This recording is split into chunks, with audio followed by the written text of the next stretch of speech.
I can't sleep when I lay in bed. Too much thinking in my head. I don't know what to do anymore. But come on now, tell me the score. Is there anything I can do to get out of these tragic blues? I'm a victim of circumstance. I never really had a chance. I lay down and stare at my feet. You know the world has got me beat. Hello and welcome to today's edition of Mental Health Matters. Our topic for today is mental illness. It's not always what you think, which is a project of Sacramento County to encourage conversation on mental health issues to reduce the stigma and discrimination that people often face when they experience a mental illness. The project aims to eliminate stigma toward people living with a mental illness, as well as promote mental health and wellness, and also inspire hope for people and families who are living with mental illness every day. Let me share a few statistics on mental illness. In any given year, roughly 1 in 4 adults and 1 in 5 children will experience a serious mental illness. Here in Sacramento County, it is estimated that nearly 355,000 residents are living with a mental illness, but research shows that only 1/3 of those will actually seek help in their lifetime. Mental illness does not discriminate. It affects every racial, ethnic, economic, and religious group and impacts individuals of all ages. Stigma and discrimination can cause shame, despair, hopelessness, and ultimately prevent people from seeking help. Self-stigma prevents up to 60% of people from actually seeking any kind of services or support. Today, we're going to talk a little bit about the Sacramento Speakers Bureau, the Stop Stigma Speakers Bureau. Stopping stigma in our community will take the voices of many. The Project Speakers Bureau offers an opportunity for people living with a mental illness, their friends and family members, to share their stories that help promote positive attitudes about mental health. Today, you will be hearing from 4 speakers from the Stop Stigma Speakers Bureau, who will be sharing their personal stories of hope and recovery. The speakers today are Bill Maher, Kamika Edwards, Katie Williams, Roman Montague, and his family. These speakers are seeking to promote mental health and wellness while also trying to eliminate the stigma and discrimination for those living with a mental illness. Here are their stories. We hope you enjoy them. My name is Bill Maher. I am living with a mental illness called agoraphobia or obsessive compulsive disorder. They sort of cross over. Obsessive compulsive disorder, a lot of people think is the hand washer or somebody who, has a way of having to keep things orderly. And really what OCD is obsession is fear and compulsion is behavior. And because somebody has this irrational fear of something, they then practice a behavior. And the reason people who have OCD do that is because it helps us to alleviate the anxiety that comes up because of that fear. And so part of the reason my OCD and agoraphobia are very similar and they sort of cross over one another is my fear is that I'm going to die of a heart attack. All of my fears, all of my obsessive thoughts are about my health. I'm always worried about being near a hospital because my fear, of course, is having a heart attack and dying, and my compulsion or my behavior that I practice is to go to the hospital. So in the last 5 or 6 years, I've been to the emergency room about 300 times. Every time I'm having chest pain or I'm getting tingling in my arm or numbness or any of those symptoms, I always think it's a heart attack. I always think worst case scenario. A lot of people, if you go out to eat breakfast or you go out to eat lunch and you eat a little bit too much and you get that little pain in your side and everybody goes, oh man, I shouldn't have eaten so much. My first thought is it's a tumor or it's something really, really bad. It's really hard for me not to have a physical symptom of some sort and not think worst case scenario with that physical symptom. So one of the things that I do as a behavior or as an avoidance, if you will, is I avoid going places where there's not a hospital nearby. Because again, my fear is that I'm going to have a heart attack and die, so naturally I want to do the things that keep me close to medical help. So if ever I go to a business meeting, vacation, the grocery store, I can tell you where every hospital, every Med 7 urgent care, every medical help, if you will, is within about a 100-mile radius. If we go on vacation and let's say we go to Disneyland, I want to make sure that I drive a route that allows me to be near bigger cities where I know there's going to be medical help. And then I'll get on Google Maps and of course I'll map out where all the nearest hospitals are, where all the medical clinics are, all of those things.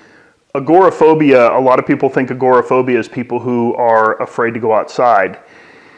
And the reason agoraphobia crosses over with OCD in the form that I have it, in the sense of, being afraid of having a heart attack and dying, you can become agoraphobic because the disease itself gets so challenging that eventually what you do is you avoid going outside, or you avoid so many things that you're afraid are going to trigger that feeling of anxiousness and panic, that before you know it, you become a recluse and you just stay indoors. So that's why it becomes agoraphobia for me. The thing that I really want people to understand about mental illness, and we say this a lot with Stop Stigma, is mental illness is not what you think it is. People are always surprised at meeting me and me being so open and talking about my mental illness. And I don't mind talking about it, even though I will be honest and say that there are times where I do feel a little bit embarrassed or a little bit stigmatized, because you are worried about how people are going to react. Yet I'm always pleasantly surprised at when I tell clients, friends, family members, whoever it might be that I share my story with, that either they themselves have struggled with depression, anxiety, some form of mental illness, or they know somebody who struggles with it. And then that immediately puts your mind at ease because you think, okay, you're not alone. I think the biggest thing is when you first get diagnosed with a mental illness, for some reason you put that label of, oh my gosh, am I crazy? You start having all these horrible thoughts about what people might think if they find out that you're taking medication for it. Oh, I'm taking medication for this heart condition, which nobody balks at or nobody has an issue with. I really encourage folks, not that it's for everybody, but if you have a mental illness and you're worried about what people are going to think about you taking medication, it's really no different than if you're a diabetic or you have a heart condition or a skin disorder or some other thing that requires medication. I think because mental illness is invisible in a way, it's pretty hard to see inside of our head, it's pretty hard to see inside of our brain.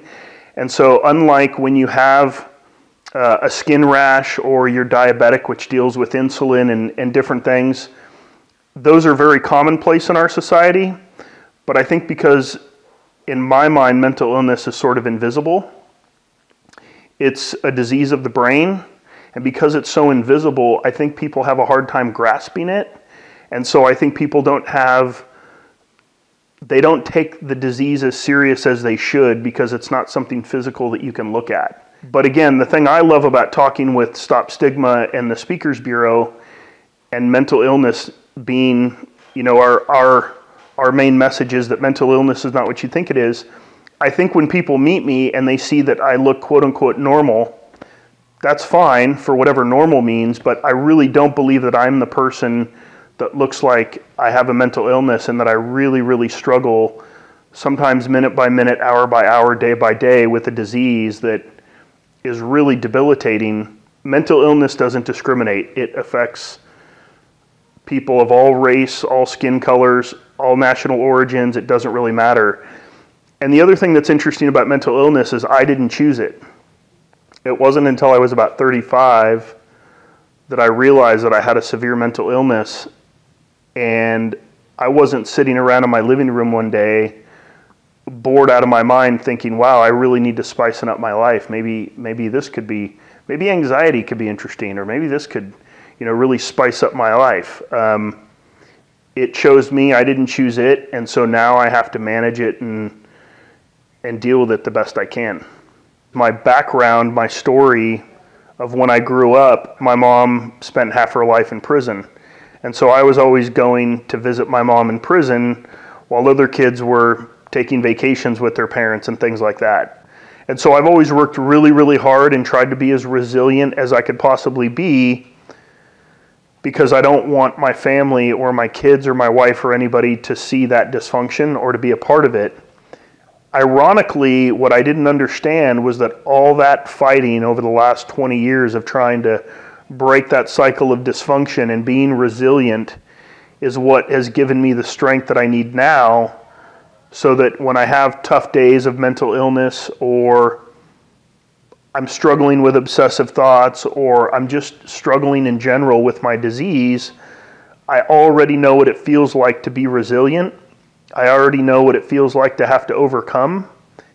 I see it as such a positive that I went through all of that, because those 20 years of dysfunction and trauma and very unnormal circumstances, in my opinion, are what prepared me to do this fight now, which is, battle my disease, manage it the best I can, take things one day at a time, and really realize, and this is something I think people with a mental illness forget, is that your mental illness, though it may not be curable, if you will, you can definitely manage it. And the symptoms that you feel day by day, hour by hour, minute by minute, are temporary. And one of the things I used to do, which was a mistake, and so I don't do it anymore, but I would be having a very difficult moment where I felt anxious and panicked, and the world was coming to an end and everything just felt so doom and gloom. And during those really difficult moments, I would start taking inventory of everything in my life. And unfortunately, that's not the time to do that, because what it does is it makes everything feel bigger than it really is. And so now what I do when I have those difficult moments is I continually repeat to myself that everything is temporary, and this is temporary. And then I really try and focus on being in the moment and being present and being mindful of everything around me, the color of the leaves on the tree, the noises in the backgrounds, the birds, the planes, the cars, everything I can hear. I try and focus in on that so that I can be more present instead of being out in the what if world, or in that place and time where you're basically saying, okay, well, what if this happens, or what if that happens? And really the only thing we have is right now. And then once I get through that difficult moment, that challenging moment where I'm not panicked, I'm not anxious, I'm not fearful, I'm not thinking obsessively, when I'm in a better place, then I start taking inventory, and then it feels more genuine to me, and it feels more, it just feels more genuine, it feels more sincere to me. And what we don't realize is that we're in that panic state, that anxious state, that fearful state. It's a temporary state of mind. It's not something that you're going to be stuck in forever. So when you're having those really challenging, difficult moments, I try not to let those moments sort of dictate my future behavior. I try not to let it be the last. I don't let my anxiety get the last laugh. There's a gentleman named Jeff Bell, and Jeff Bell, I think, I know he has a radio show on, I think it's KCBS maybe, or anyways, Jeff Bell is a gentleman who I know struggles with some form of anxiety, but one of the things that he taught me a long time ago was, I call my anxiety the doubt bully, and the doubt bully constantly tries to bully me with obsessive thoughts, fear-based thoughts, a lot of these things that are anxiety-based fears.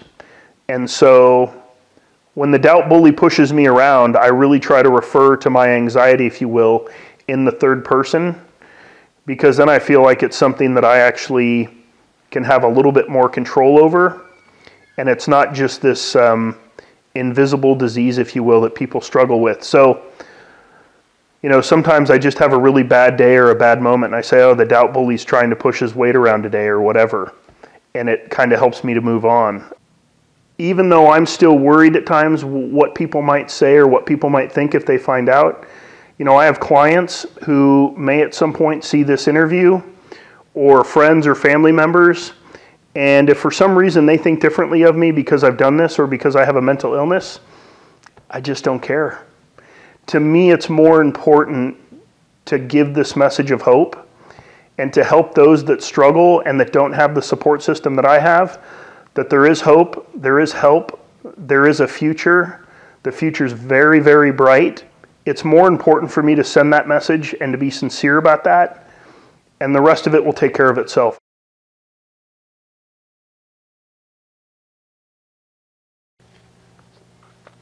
I would like you to imagine a precocious 9-year-old girl.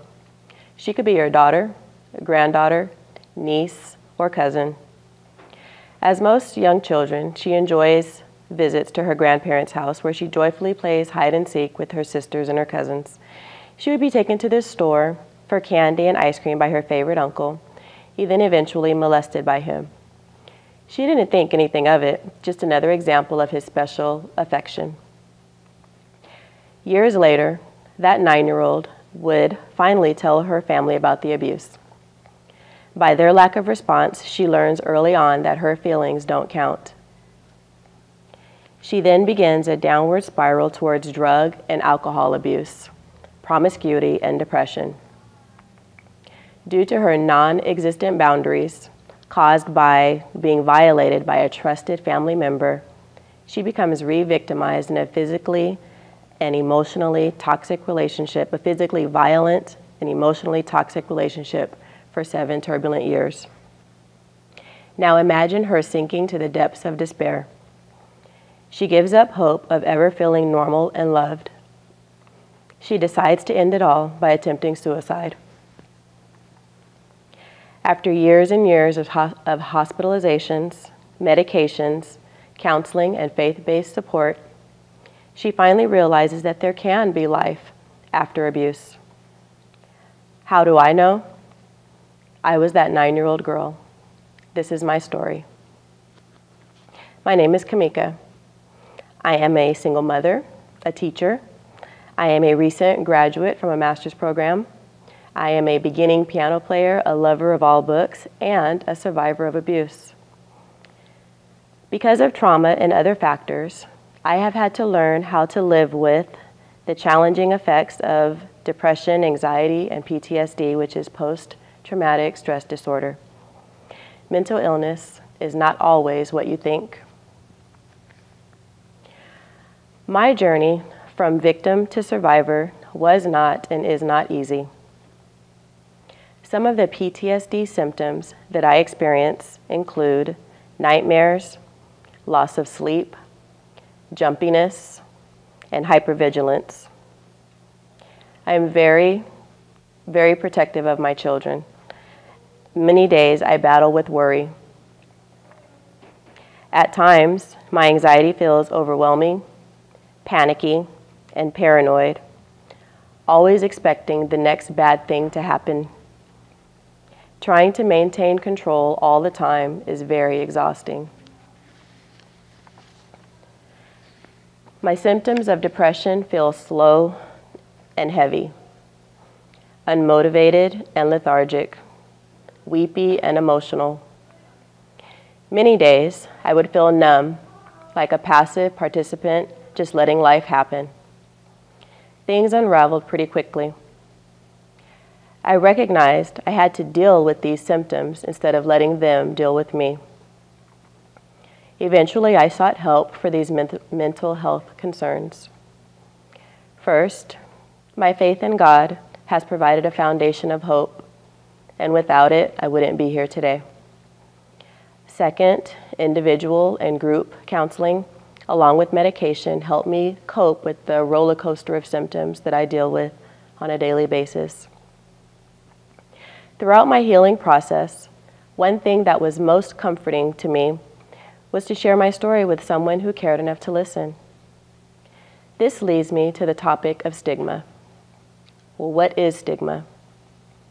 According to NAMI, which is the National Alliance on Mental Illness, Stigma is defined as an attempt to label a particular group as less worthy of respect than others, a mark of shame, disgrace, or disapproval that results in discrimination. When I shared what I was going through, was I treated with less worth and less respect? Was I treated with disapproval? Was I stigmatized? Yes, yes, and yes. At first, I didn't tell my story for a long time because I was angry with myself for allowing the abuse to happen. I had to realize that abuse is never the victim's fault. If you have made someone feel like they caused the abuse or they deserve what they are going through, you are perpetuating the stigma of blame. When I finally did tell my parents and I didn't get any reaction from them, I felt ashamed, like I had did something wrong. If you have made someone feel uncomfortable or embarrassed for sharing their story, you are perpetuating the stigma of shame. The stigma of labeling can look like a boyfriend calling you damaged goods after you shared your mental health challenges. A friend can deem you weak and desperate because you put up with an abusive boyfriend. A college professor or employer can deem you weak or incapable or unqualified because you shared the stressors that you are dealing with. These are just some of the labels that I have been given over the years. All of these labels negatively reaffirmed my already deteriorating self-image. Even today, I have to make an honest effort and try not to let the abuse, mental illness, and even others' opinions define and dictate my life. I need support, not the stigmatizing effects of blaming, shaming, and labeling. I will not be suffocated into silence by stigma. I'm here to give a voice to victims of abuse, share my tale of hope and how I live with mental illness, as well as share the personal effects stigma has played in my life. Some days it feels like I can't take one more step, but then I look back and see how far I've come. If you are struggling, please know that you're not alone. There may be dark days, but recovery is possible. I thank God that I'm here today as a survivor and not as a victim. I thank God for the compassionate people that He has placed in my life, for knowledgeable and caring counselors, therapists, and doctors, and most importantly, I thank God for giving you the courage to speak out and stop stigma. Thank you. If you were to ask me today what life with a mental illness is like, I'd probably say 3 words. It goes on.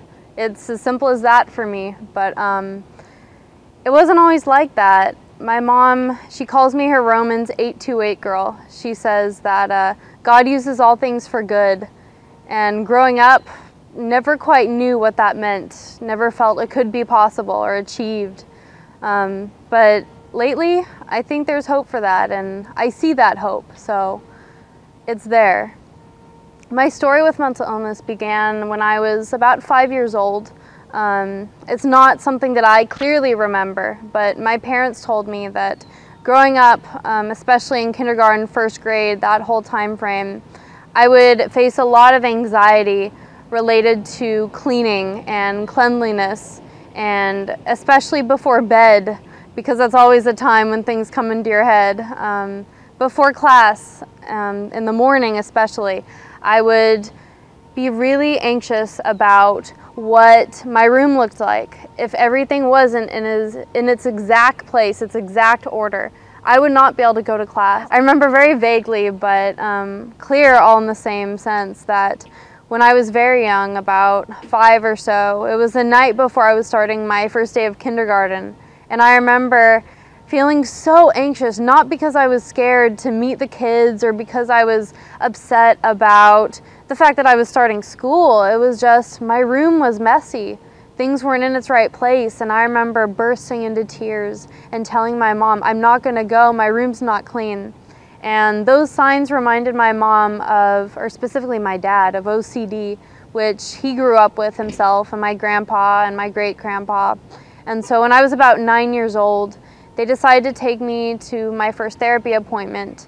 And I remember for a few months, it was very kind of just getting to know me. The therapist would ask me questions. Why do you do this? Why do you want your room like this? You know, how does that make you feel?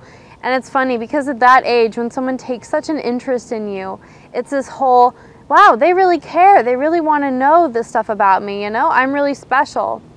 And then in about January 2002, I remember I was at one of my therapy sessions, and my mom and dad were called into the room, and my therapist told me, okay, you know, go sit in the waiting room for a little bit. I need to talk to your mom and dad. And so I just waited, and when they came out, I got my first label, obsessive compulsive disorder, commonly known as OCD. OCD never quite hit me to its full effect until I was about 10 or 11 years old. I'd say 10. I remember really thinking about sanitation specifically and contamination and how it was on my hands. Certain textures would really bother me. I remember rubber bands, and it's funny because my mom tells me even when I was like 2 or 3, I wouldn't touch her shoes. You know, some little girls, they'll play with their mom's shoes growing up. I didn't. I hated the smell, the feel of rubber and of anything like it, latex, anything. And I remember that as soon as the OCD kind of label was put on me, more focus came to these little quirks that I'd always seen as just that, little quirks, you know, I'm different, whatever. But I remember that my therapist and I started doing ERP, which is exposure response prevention. And it's a therapy where basically you expose yourself to what you're afraid of or what gives you anxiety. And then slowly you expose yourself more and more. Well, for a while, you know, it was just rubber bands was a huge thing that I didn't like. The texture, the feel, everything. I hated them. And I remember that when I went to therapy and she started saying, okay, you're going to look at a picture of a rubber band and then you're going to tell me exactly how it made you feel. And I would. And I remember getting up to a certain point, and then it was like I couldn't go any further. She would touch a rubber band, try to shake my hand. Couldn't do it. She would tell me, go home, touch a rubber band, you know, tell me about that anxiety. And I couldn't do it. Basically, I wasn't willing to do the work, and I didn't want to do the work. And eventually, when I was about 10 and a half years old, one of my good friends at the time became the object of my OCD. And I think what was difficult, especially for me growing up, was that my OCD, even though it was labeled, it wasn't how people see OCD. They see it as just, you know, the hand washing. They see it as, you know, cracks in the sidewalk. They don't necessarily see it as you're asking your best friend at the time for reassurance that she is your friend, that she does care about you, especially when you're going through all this other stuff that's making you confused, such as, you know, this whole concept of OCD. So because of that, I started becoming increasingly more depressed. And so pretty soon I got my second label, which was major depressive disorder. And growing up with that, that's probably the time in my life that things were the hardest. I remember soon after I got that diagnosis, and again, it was very closely tied to my OCD, I began thinking about suicide. The first time I remember the thought of suicide crossing my head, I was about 10 years old. And I remember it was kind of like a weed. It popped up in my head, and before I knew it, it was out of control. And in many ways, it was my plan B.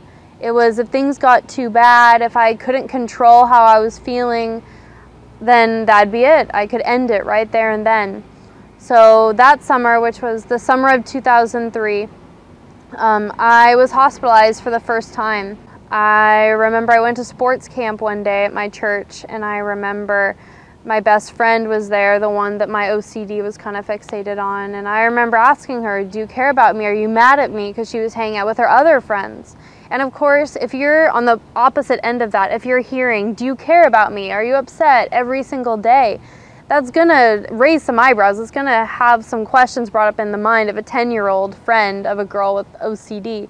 But I remember that night I was so anxious, so overwhelmed that she was mad at me, so depressed, so out of control that I grabbed a bottle of the pills that I had that I just started taking, and I ran down the street and I screamed to my mom, I'm gonna do it, I'm gonna do it, I'm gonna take them all. And that night I was hospitalized for the first time. Hospitalization for me in many ways, it kind of freed me. For once I was surrounded by people who got it. I was surrounded by others who had other, now looking back, had other disorders or had other circumstances in their life that caused them to feel this way and to, get to this point in their life.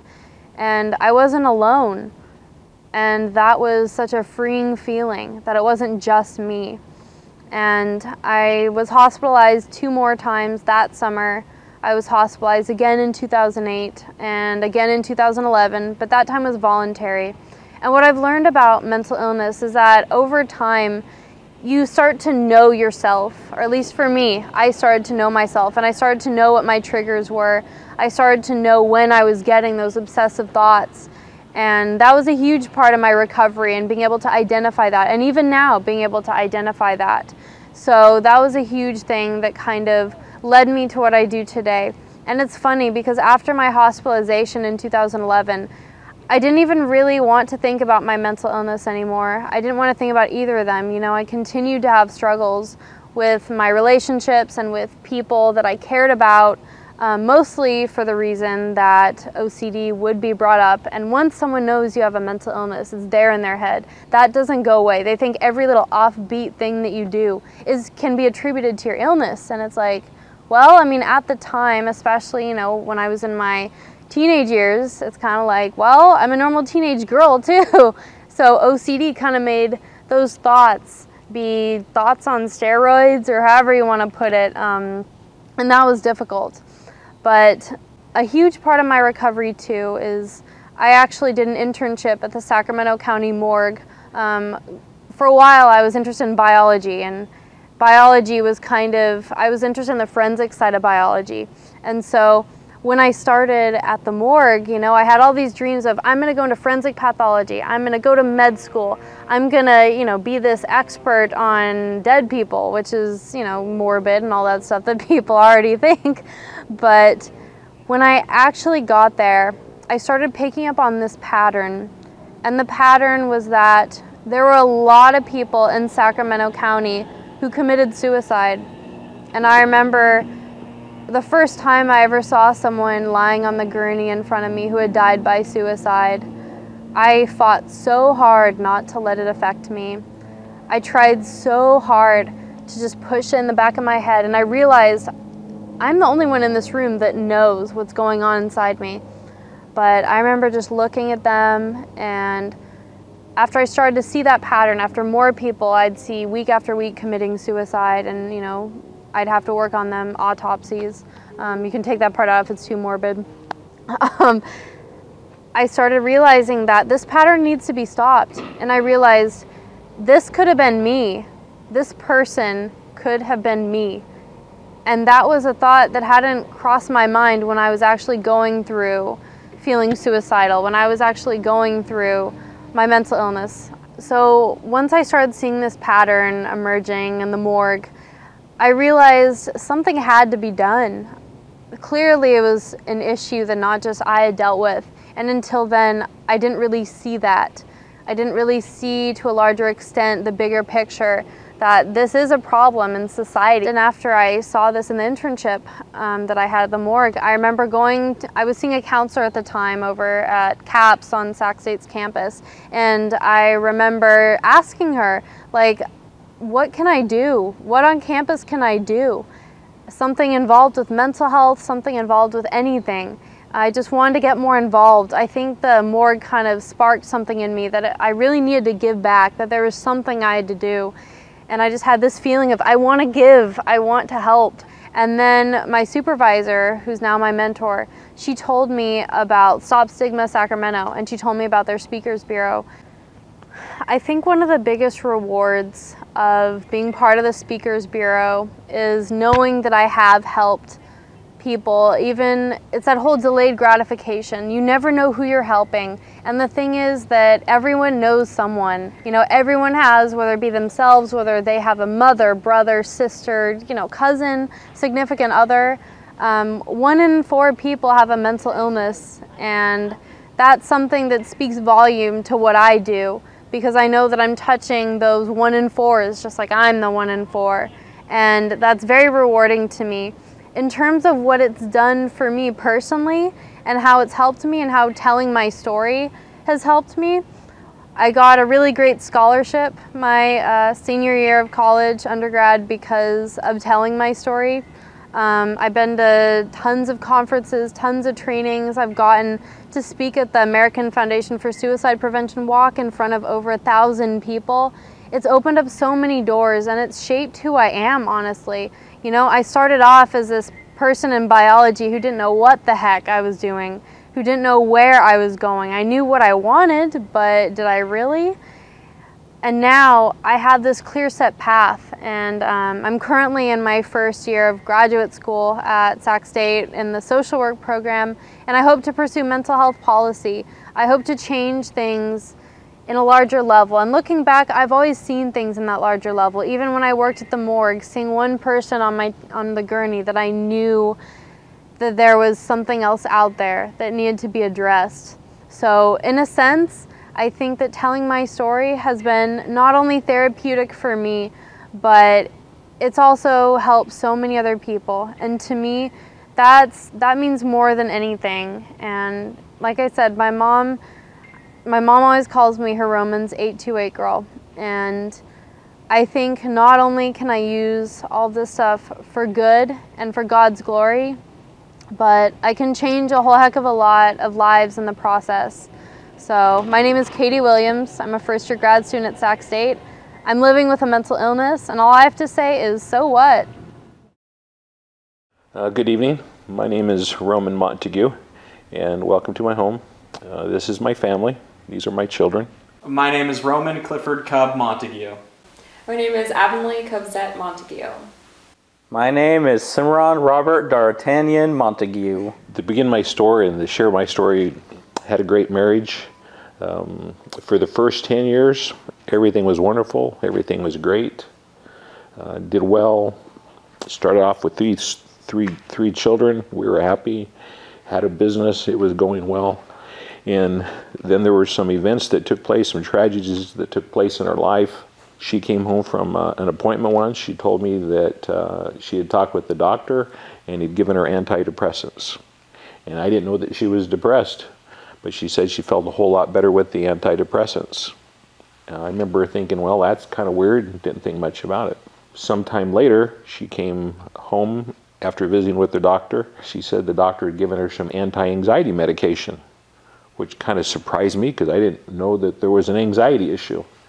As we had talked, she told me that she'd been anxious for many years prior to me knowing her, but those symptoms had subsided, so it was never really an issue. But with the events that took place, those symptoms had increased, and so her level of depression and anxiety increased. By way of background, I myself am a licensed clinical social worker and a marriage and family therapist and a mental health clinician. That's my background.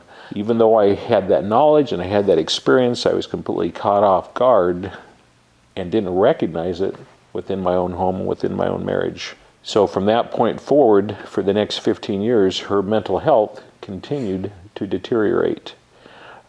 She became more and more limited in her ability to function as a wife, as a mother, as a person. Eventually, she had pretty much isolated and secluded herself just to the bedroom. So her entire world shrank more and more and more. And these children were all quite young at the time when this deterioration really began. I think Cimarron was maybe a year old, and these two here were like 5 and 6 years of age. And so I would plead and beg with her to help with cooking meals for the kids, help with cleaning the house, help with paying the bills, help in just any number of ways. And she just wasn't able to, couldn't do it, and I felt the stress and the pressure build, and it was very difficult for me as well. She continued to seek help, medication, and she was taking it by the handfuls. It was all prescribed, and she was taking it as prescribed because I would check the medication and look.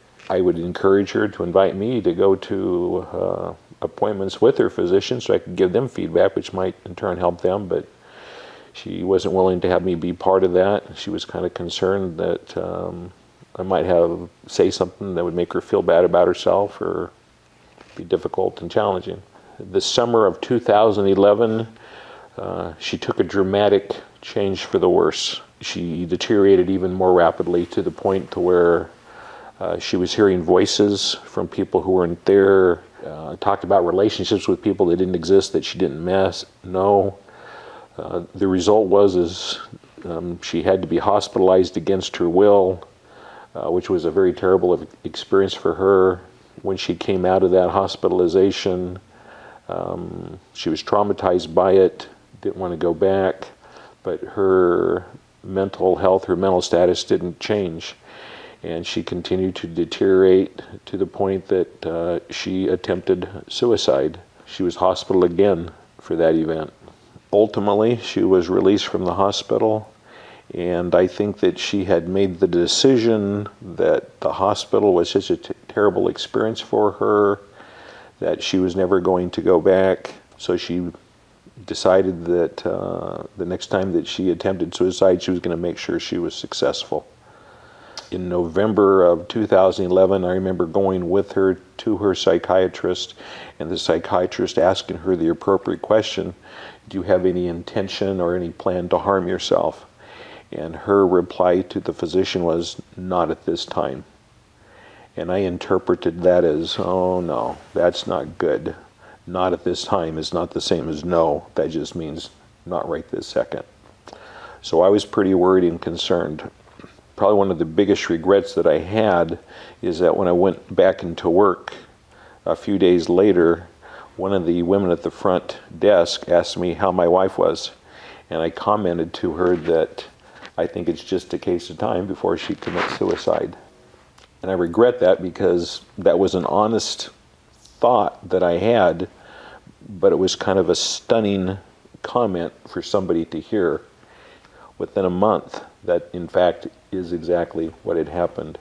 I know for me, it's made me a much better therapist, a much better counselor, a much more empathetic, compassionate, sensitive father and man and professional.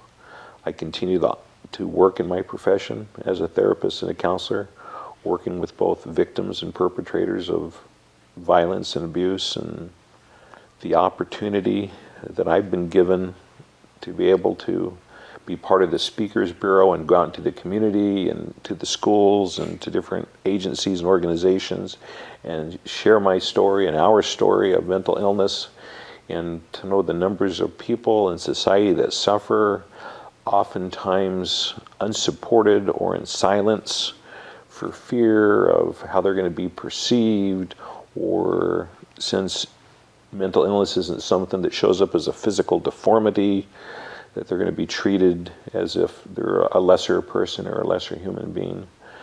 So my desire is to be to normalize that it's there, to bring it out in the open so there's discussion, there's communication, to give people a sense of hope, not just for themselves if they're living with it, but to give love and hope and support to family members or to friends or neighbors or people that they come in contact with, to let them know that everybody's worthy of dignity and respect, and that we're all children of God and He loves us and He's there for us, and that's a significant part of our lives. So my name is Roman, and I am my mother's son, obviously. I guess I never really knew the mom that my dad talks about. So, for example, like how my dad was talking about how he met my mom, and she was like this witty person apparently who had wanted nothing to do with him, and had these little smirks like, get away from me, I want nothing to do with you. And I often hear my dad talking about my mom for the years before I was even born, and you sit there and you think, like, I remember when I was a kid, I was like, I don't know this woman. The mom that I knew was the mom that, stayed in bed all day, and the mom that, I wouldn't see for days at a time. And I remember speaking at her funeral, and I still think this today, that I think my mom did the best she could with the cards that she was dealt. I don't think that she ever did any of that to hurt us, or, she didn't do it with any malicious intent, obviously. But growing up, I didn't understand that. I didn't understand why, when I'd come home from school, like, there wouldn't be dinner on the table, or I would come home from school and the house would be a mess. And I think for a long time, even when that was happening, I was too young to even understand that wasn't normal. So I wasn't even getting mad then. And it wasn't until probably when I started getting older, like in elementary school, and I started going to like my friends' houses and like seeing the mom. I have one friend in particular who I was at their house all the time growing up, and like his mom was always like laughing and joking around, and the family would be, every day after school they'd all be together eating dinner and watching TV or just messing around. And it wasn't until then that I started kind of realizing that, something is definitely not right, at my house. And again, as I got older, I started really resenting my mom for that and getting really angry with her all the time. And I think that she always looked at it as like, why is my son being so mean to me all the time? And I always looked at it as like, why is my mom neglecting me all the time? And there'd be moments of like where I would, our relationship would be better. From like probably 17 or 18 is when I kind of got older and I started maybe recognizing a little bit what was going on. Not really having a full understanding of what she was struggling with, but realizing that like obviously like what she's doing isn't going to get fixed because she's been doing this my whole life. It's just funny looking back now. That was when I was, and that was when I moved out when I was in my early 20s. So even in my early 20s, I still didn't fully understand that like she wasn't doing this to me. It was happening to her, and it just, as me living there, I just happened to be exposed to that. And it's hard when you see someone like that, when there isn't anyone trying to hurt her, but she's absolutely convinced that someone is. And there's nothing that you can do for her. I mean, one of the last times I saw her alive actually was right before her actual suicide attempt that was successful. And I remember she was over there feeding the birds. And I remember actually talking with her because I realized at this point it was futile to be angry at her anymore. It was futile to even, be mad. And so I actually talked with her, and I asked her, just please forgive me for how I had acted when I was younger. And I remember giving her a hug. And of course at that time she wasn't, I don't even know if she heard that. She was so, I don't know if incoherent is the word. I mean, she was alert. She was walking around and doing things, but I don't know if she actually heard that. But that was actually the last thing that I had said to her. My story is pretty different than my brother's and my dad's. I think more than any of them, I was there for most of it. There on December 23rd. I remember 6:12 in the morning, she came in my room. So I heard my door quietly open, and I was kind of like, what are you doing? She was like, oh, just give me a hug. 2 hours later, so it was probably after 8. I just heard this thud. So I got up thinking, oh, maybe just someone knocked something off, a counter, or the cat pushed something off, and, so I was very calm still, because I felt like if I let myself freak out, then it was me admitting there was something to freak out about. I walked in her room, and she was laying on the bed, and she kind of had her head propped up on one hand. And I was like, oh, what was that? Is everything okay? And she's like, yeah, everything's fine. Don't worry about it. And so just kind of looking at her. And I realized, like, when she had her head propped up, she had like a t-shirt on her hand. And I noticed it had some blood spots on it. So I was just like, that was you that fell. That's what that sound was. And she had hit her head. And then she started talking kind of funny. And I was like, Mom, are you okay? And I reached out my hand for her to stand up. And I said, one way or the other, I'm going to take you to the hospital if you have a concussion or something. And so I reached my hand out to her and to help her stand up. She tried to stand up and couldn't, so she just sat back down. So again, I had my phone ready to call 911, so I did that. And the 911 operator had me ask her a couple questions, and she didn't really respond to me. Her mental illness has just morphed into this monster that, it was so quick. And this whole time, I remember I remained really calm. I was even able to tell her, like, hey, I'm calling from a cell phone. It's going to pick up the tower in this other city where we bought the cell phone, and that's not where I'm at. I'm here. And she said, okay, you know, that everyone's on their way.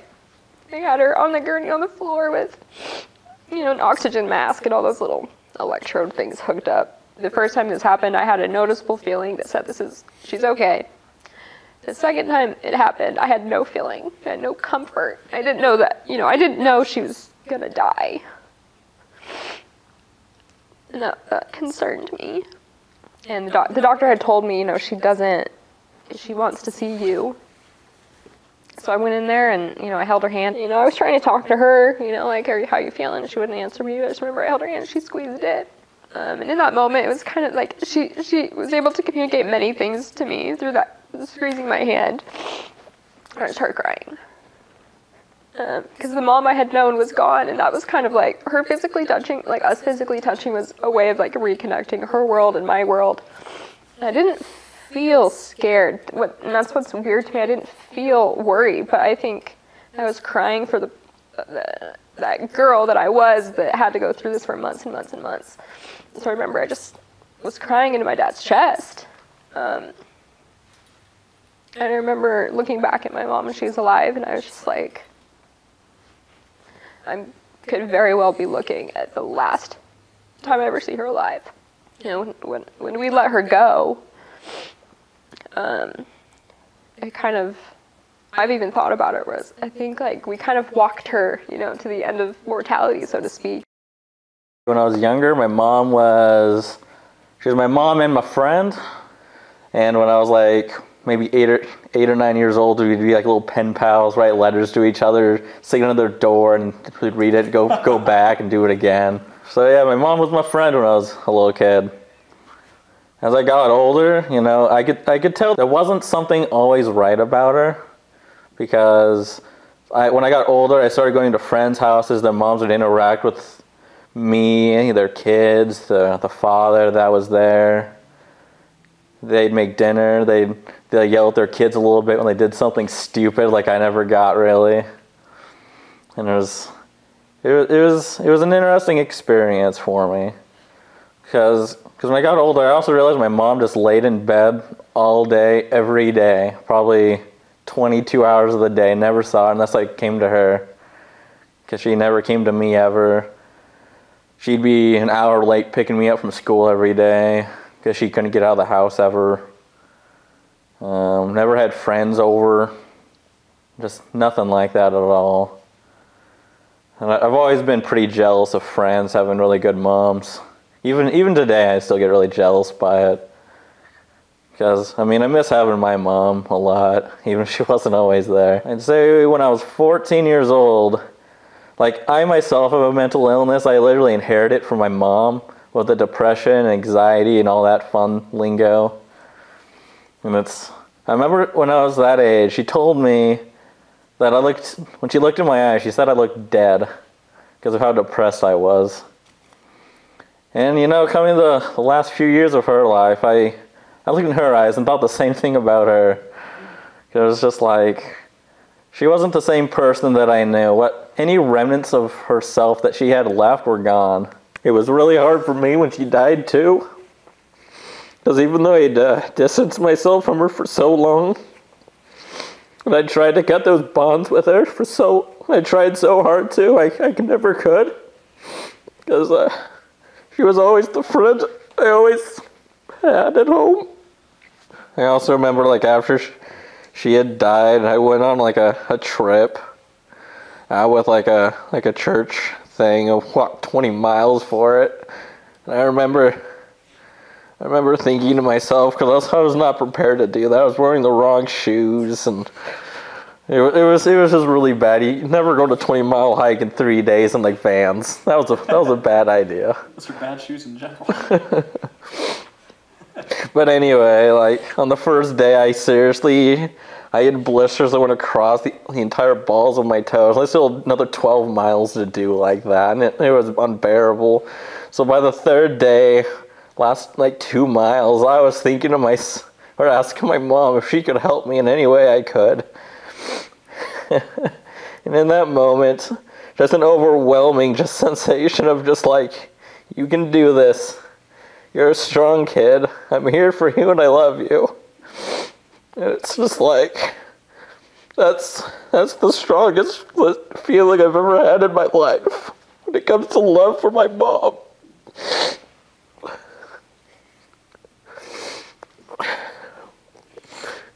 I was able to finish it.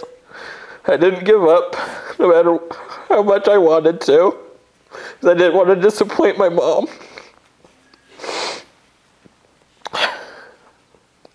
And I try really hard to make her as happy as I can, even if she's not here to see it. So I don't even want to disappoint her memory at all. I'm so proud of them, how they've managed all this. When you're an adolescent or a young adult, there's a lot of transitional life experiences happening anyway with college and high school and relationships and boyfriends and girlfriends, and just all that, and what do you want to be and what are you trying to do. And to be in school, it's really hard to focus when you have these, but they have all, each of them, have just pressed forward, knowing that this has impacted their life, but it hasn't defined their life. If anything, it's refined their life. And my name is Robert S. Roman Montague. This is my family, and this is our story. Thank you for tuning in to Mental Health Matters. And if you would like more information on the Sacramento Speakers Bureau, please visit stopstigmasacramento.org. And we would like to offer special thanks to Bill, Kamika, Katie, and Roman for sharing their stories, as your mental health does matter. When I think of where I've been, the good times and the bad, on a scale of 1 to 10, either way I'm glad, 'cause I'm not alone. As I'm reaching for the phone, your voice is there, you really care, you're my comfort zone. Sometimes when I'm lost, crushed beneath the pain, though I can't afford the cost, I just smile and play the game. But there's a healing place where I cannot pretend. Your smiling face, your heart's embrace heals me again. So even when the storm is strong and I'm deaf to my own cry, I faintly hear a distant song, and I simply can't deny that I'm not alone. 10,000 times I've known my best bet is that first step for hope.